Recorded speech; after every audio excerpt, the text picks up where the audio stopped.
multivitamin hari basi season bana haksangi sel kya marungi mapangan kalhanduna thambangami laiho khanau saba lokhuba sina singba kya marum phali masi kakta natana haksang gal lerma phattaba kya marum su lokthon mangami manga subada perfect glow asi season bana akoi miyo bigi haksang yauribe ibu sengdon mangami amadi mai thong tarang tarang bahai bedu oi skin bu taga tagal han mangami mai kusilan badagi fan mangami yai lifestyle amasum perfect lifestyle company na puthuk chariba food supplement asi season ba matamda kariguma makal amatagi side effect amata leite hari basi herbal gi product ni hena ko pakhang bi singna 9388335210 loinana 9366774624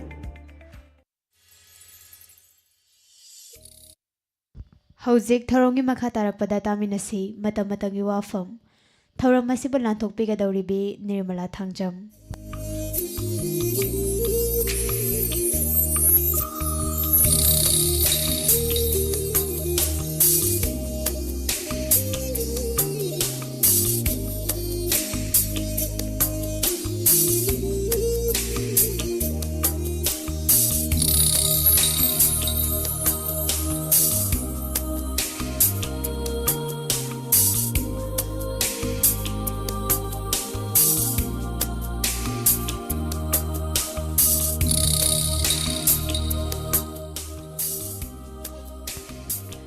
अहानब मक्तदा 91.2 megahertz संदोक्सरीबा diamond radio की थरम ताबिरिबा सिंगबो Nirmala थांगजमना तराम नोक्सरी ngasi matam gi Wapham da puduna laksari cabinet mifam manung mapan fattana thabak tawi haibagi matik chaba khudam pihanningi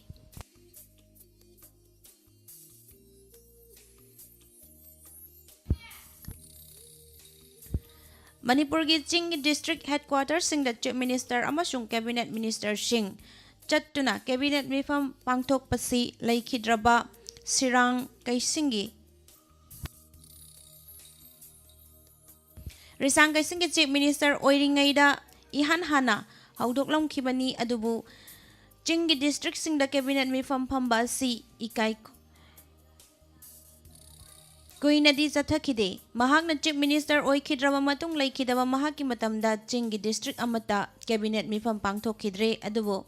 BJP na lusing balangak lakibadagi Chief Minister An Biren na listing makada Manipur gi tongan ba Chingi district singda cabinet mifam pangthok pagaloy na laingak na Chingi district singda paikhatliba chawkhathawrang singi thabak kayam yamna kumang chawsinba paikhatlibage amadi miyamda kanaba fanghangadabage scheme sing mapung phana paikhatlibra haibadu yengsinduna lakli Chief Minister N. Birena Luchingba Lengak Asigi Kongthang Asina Ching Amasung Tamgi Marakta Lainaramba Mari Adu Hena Chesin Hananabagi Achawa Maram Amasu Oidaba Oibada Natana Lengak Asida Paikat Bathabak Tauram Sing Miam Kang na Manung Mapan Fatana Fauna Tabak Tauriba Tauri Haina Lengak Loising na Fongdurak Libani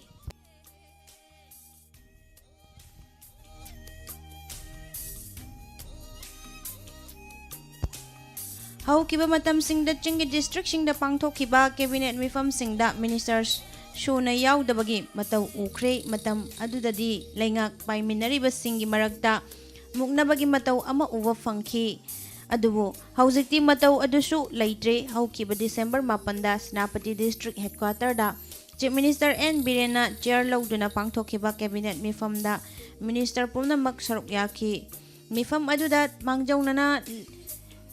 Lites Toraba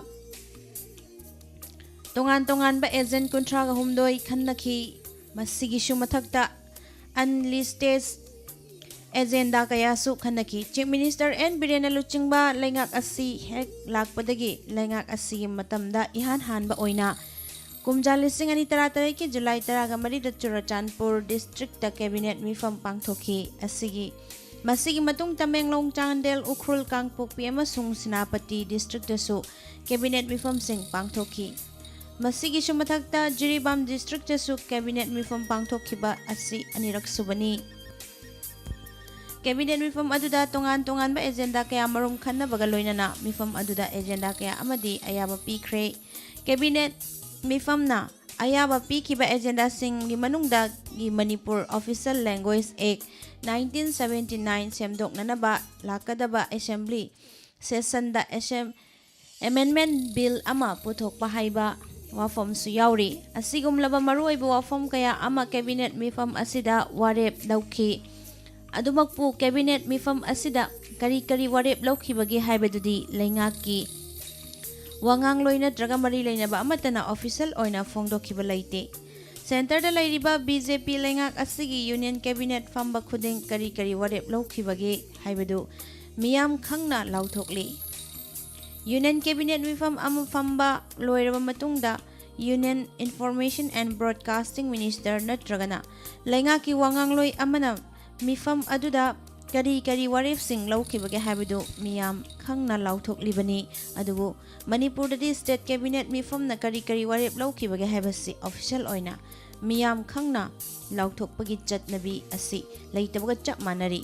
BJP na luchingba lengak asi lakpa nauringai dadi lengaki wangangloi singna cabinet mifam da kari warep laukhibage haibasi khara khazik fongdok lambrak leikhi adubu haujikti cabinet mifam da kari warep laukhibage hamadi kari agenda sing khanakhibage haibadu miyam khangna lauthokpa tawdre matou thawong asimakna leingak na thabak khudingmak manung mapan fauna tawri haibasi kadai fawa chomlabage haibasi wahang ama oirakli cabinet mifam da laukhiba warep haibasi aduki matik maru oiribani maramasina cabinet mifam da lauriba warep sing amadi khanariba agenda sing adu miyam da mayek sengna khanghanduna leingak asina manung mapan fauna tabak tawi haibagi matik chaba khudam pihanningi masini ngasigi bujarakliba matamgi wafam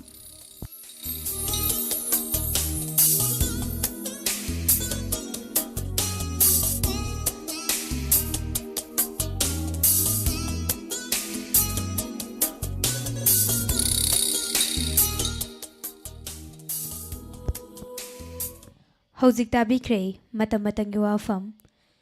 Thauram masibu lanthokpikhibi Nirmala Thangjam matangna cabinet mifam manung mapan fauna thabak tawi haibagi matik chaba khudam pihanningi haiba wafam asini